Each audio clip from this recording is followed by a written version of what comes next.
اعوذ باللہ من الشیطان الرجیم، بسم اللہ الرحمن الرحیم۔ شروع اللہ کے پاک نام سے جو رحمان اور رحیم ہے۔ ناظرین، جی ایف پی پی سے رمضان ٹرانسمیشن میں آپ کا میزبان بشارت حسین آپ کے ساتھ۔ ناظرین، اس پورے مہینے میں ہماری یہ خواہش تھی کہ ہم آپ کے سامنے ایسے عالم دین جو ہیں وہ آپ کے سامنے پیش کریں اور اس حوالے سے نالج جو ہے اپنی نوجوان نسل تک ہم پہنچائیں۔ تو آج رمضان المبارک کے حوالے سے ہمارے ساتھ جو شخصیت موجود ہیں،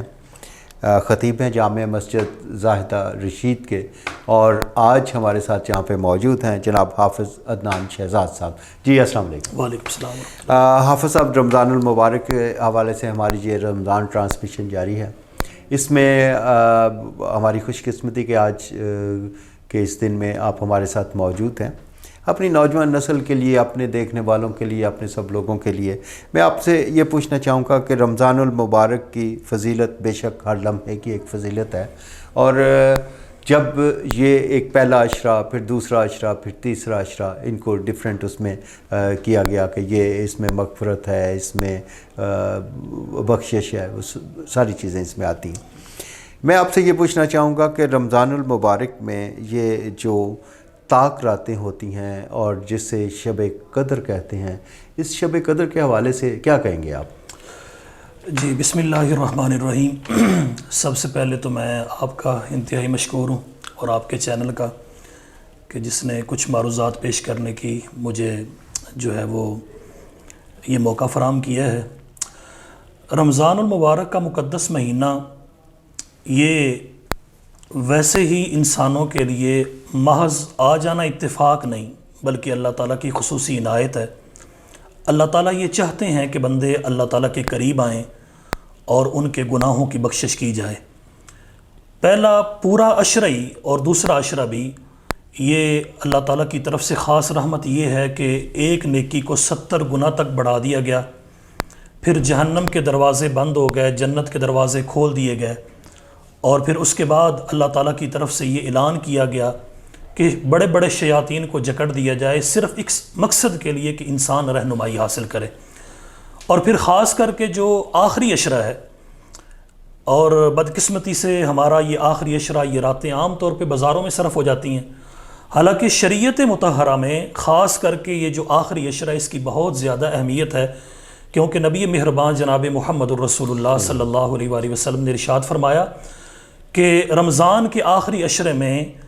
اس کی طاق راتوں میں لیلۃ القدر کو تلاش کرو۔ یہ جو لیلۃ القدر ہے، اس کے متعلق قرآن مجید میں اللہ تعالیٰ ارشاد فرماتے ہیں لیلۃ القدر خیر من الف شہر، کہ یہ قدر والی جو رات ہے یہ 1000 مہینوں سے بھی بہتر ہے۔ برابر نہیں کہا بلکہ خیر کا لفظ بولا کہ یہ 1000 مہینوں سے بھی بہت بہتر ہے۔ اس کا پس منظر یہ تھا کہ بعض لوگوں نے اس تشویش کا اظہار کیا کہ اللہ کے نبی پہلی امتوں کے لوگ، ان کی عمریں زیادہ تھیں اور وہ لمبی عبادت کیا کرتے تھے، ہماری اس امت کی جو عمریں ہیں وہ مختصر ہیں، لہٰذا نیکیوں کی جو مقدار ہے وہ بھی کم ہے، تو ہم تو کبھی بھی ان تک نہیں پہنچ سکتے۔ تو نبی علیہ الصلوۃ والسلام پر قرآن مقدس کی یہ آیت نازل کی گئی لیلۃ القدر خیر من الف شہر۔ چونکہ آپ اللہ کے محبوب ہیں تو آپ کے اس محبوب ہونے کی وجہ سے امت کو یہ فائدہ ملا۔ اللہ تعالیٰ نے فرمایا کہ وہ سابقہ قومیں ساری کی ساری میرے قرب کی تلاش میں تھیں، لیکن ان کو قرب جو 1000 مہینوں کی محنت کے بعد ملتا تھا، اپنے محبوب کی امت کو میں ایک رات میں وہ قرب دینے کے لیے تیار ہوں۔ تو اس وجہ سے یہ آخری عشرہ جو ہے اس کی بڑی اہمیت ہے، اور ہمیں کوشش کرنی چاہیے کہ ان طاق راتوں کو جو ہے اللہ تعالیٰ کی عبادت میں گزاریں، اس کی فرما برداری میں گزاریں، تاکہ ہمارے لیے آنے والی زندگی میں بخشش کا سامان ہو سکے۔ اچھا جی حافظ صاحب، طاق راتیں 21 سے لے کے یہ 29 تک ہوتی ہیں، تو کیا جو ہم نے جو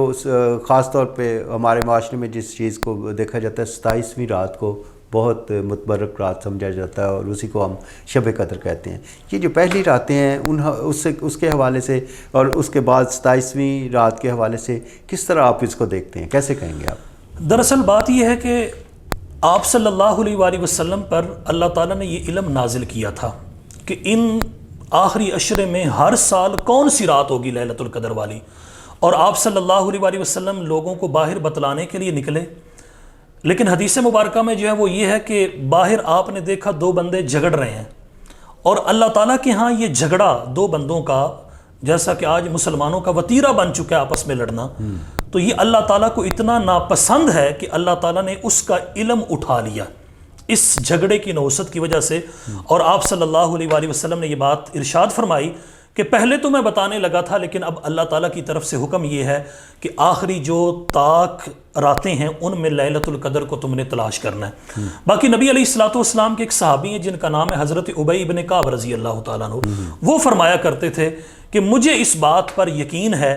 کہ ان طاق راتوں میں 27ویں جو رات ہے وہی لیلۃ القدر والی ہے، لیکن آپ صلی اللہ علیہ وسلم نے جو ہمیں حکم دیا نا وہ یہی ہے کہ طاق راتوں میں تلاش کرنا ہے۔ اس کا مقصد یہ ہے کہ جب اللہ تعالیٰ تم پہ اتنی بڑی مہربانی کر رہے ہیں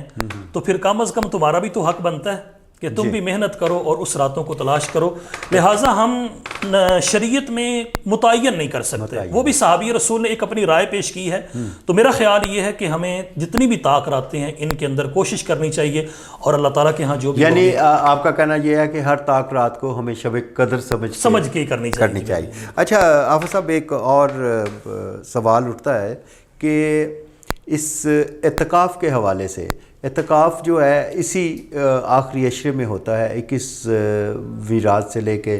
آخر تک، تو اعتکاف کے حوالے سے کیا کہیں گے آپ؟ اس کے بارے میں کیا حکم ہے؟ اعتکاف جو ہے یہ نبی علیہ الصلوۃ والسلام کی سنت ہے، اور یہ بہت بڑی عبادت ہے۔ لفظ اعتکاف کا مطلب ہوتا ہے رک جانا، اور جو بندہ اللہ کے گھر میں رک گیا نا، گویا کہ وہ یہ اظہار کر رہا ہے کہ جی میں اب اللہ تعالیٰ کو راضی کر کے ہی اٹھوں گا۔ اور یہ اتنی بڑی سنت ہے کہ نبی علیہ الصلوۃ والسلام نے رمضان میں جتنے بھی آپ کی زندگی میں رمضان آئے، آپ نے ہر رمضان میں اعتکاف کیا، اور جو آخری رمضان تھا اس میں 10 دن کی بجائے آپ صلی اللہ علیہ وسلم نے 20 دن اعتکاف کیا۔ اور اعتکاف کرنے والے جو ہیں ان کے متعلق نبی علیہ الصلوۃ والسلام نے فرمایا جو حدیث مبارکہ میں ہے، من اعتکف عشرا فی رمضان فہو کحجین و عمرتین، کہ جس بندے نے رمضان کے آخری عشرے میں 10 دنوں میں اعتکاف کیا ایمان کے ساتھ اپنے نفس کا محاسبہ کرتے ہوئے، اسے اجر اتنا ملے گا گویا کہ اس نے 2 مقبول حج اور 2 مقبول عمرے کی ہیں۔ تو اب غور کرنے والی بات یہ ہے، لوگ اتنا سرمایہ لگا کے جا رہے ہیں، پتہ نہیں حج قبول ہے یا نہیں ہے، لیکن اعتکاف وہ عبادت ہے جہاں کرنے سے 2 مقبول حج اور 2 مقبول عمروں کا اجر مل رہا ہے، تو اس میں یہ بہت بڑی فضیلت کے لائق ہے۔ اچھا حافظ صاحب، اس کے لیے کوئی اعتکاف کے لیے کوئی ریکوائرمنٹس ہیں، کوئی کسی ایج کی لیمیٹیشنز ہیں یا کسی عمر کے حساب سے، یا مطلب کوئی بھی عمر کا شخص، کوئی بھی مرد عورت، سب کے لیے کیا؟ اس حوالے سے ذرا ڈیٹیل تھوڑی سی بتا دیں، کیونکہ ہمارے ناظرین اس بارے میں اعتکاف کے حوالے سے ہمارے پاس کچھ سوالات تھے، وہ بھی ہمارے پاس تھے، ذرا آپ اپنی زبان میں اس کی ڈیٹیل بتا دیں کہ یہ اس کی ریکوائرمنٹ جو ہے وہ کیا ہے؟ جی، اس میں پہلی بنیادی بات تو یہ ہے کہ اعتکاف میں عمر کی کوئی لیمٹ نہیں، ٹھیک۔ باقی اتنی بات ضرور ہے کم از کم بیٹھنے والا اسے اتنا عقل شعور ضرور ہونا چاہیے کہ میں اللہ تعالیٰ کی عبادت کرنے بیٹھ رہا ہوں، اور میرے بیٹھنے کا مقصد کیا ہے، اس ایج کے ہونا کم از کم ضروری ہے۔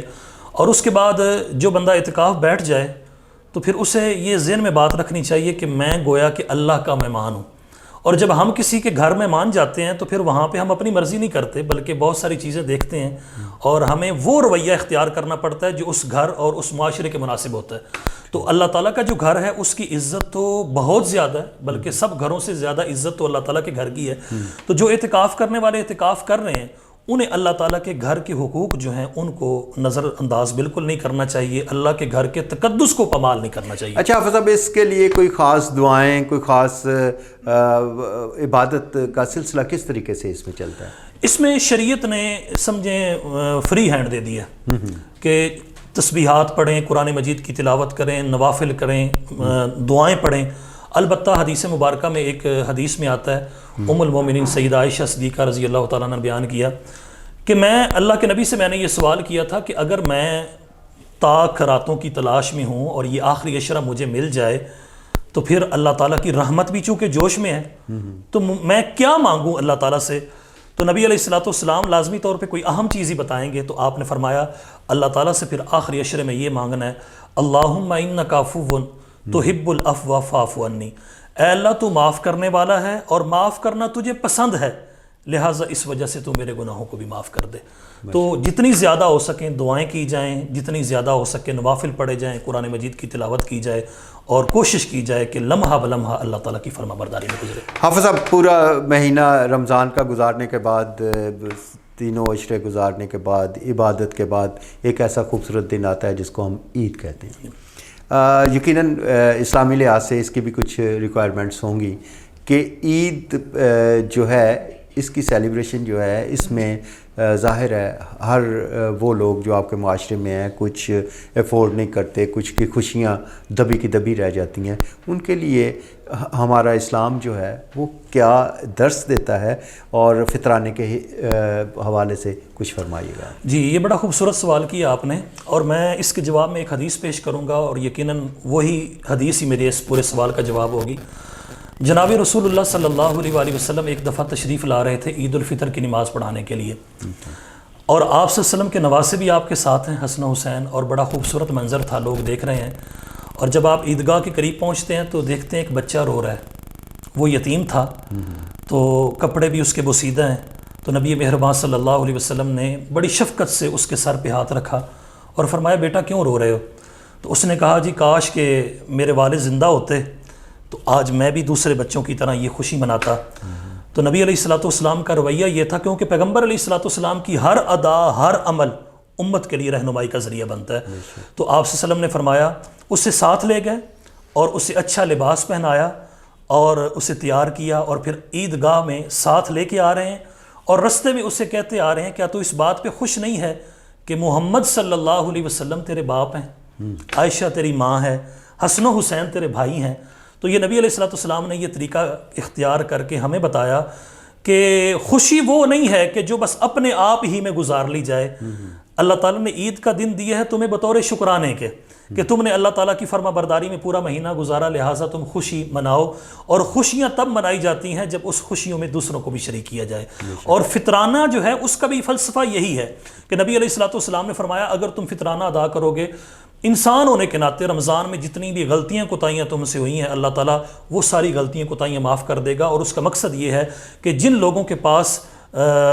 وسائل نہیں ہیں تو وہ خود بھی اپنے آپ کو ان خوشیوں میں شریک کر سکیں۔ تو اس وجہ سے انسان ہونے کا ناطہ بھی یہی ہے، اور مذہب اسلام کا تقاضا بھی یہی ہے کہ ہمیں چاہیے کہ اپنے ماتحت جو لوگ ہیں انہیں بھی اپنی خوشیوں میں شریک کریں۔ یہی بے شک جی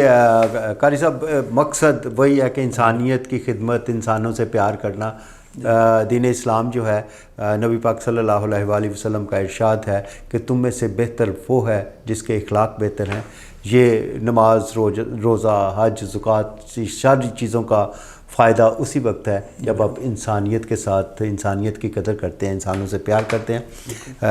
آفر صاحب ہمیں بڑا اچھا لگا، آج ہمارے پاس وقت مختصر ہوتا ہے، انشاءاللہ کسی اگلے پروگرام میں آپ کے ساتھ اور ٹاپکس پہ ہم بات کریں گے اور یہ خوبصورت سی باتیں آپ کی اپنے ناظرین تک پہنچائیں گے۔ ہمارے ساتھ حافظ شہزاد صاحب موجود تھے، انہوں نے رمضان المبارک کے حوالے سے اور طاق راتوں کے حوالے سے، اعتکاف کے حوالے سے، شب قدر کے حوالے سے ہم سے گفتگو کی، ہمیں بڑا اچھا لگا۔ انشاءاللہ اگلے کسی پروگرام میں پھر آپ سے ملاقات ہوگی۔ اپنے میزبان بشارت حسین کو یہیں سے اجازت دیجیے گا۔ اللہ حافظ۔ پاکستان زندہ باد۔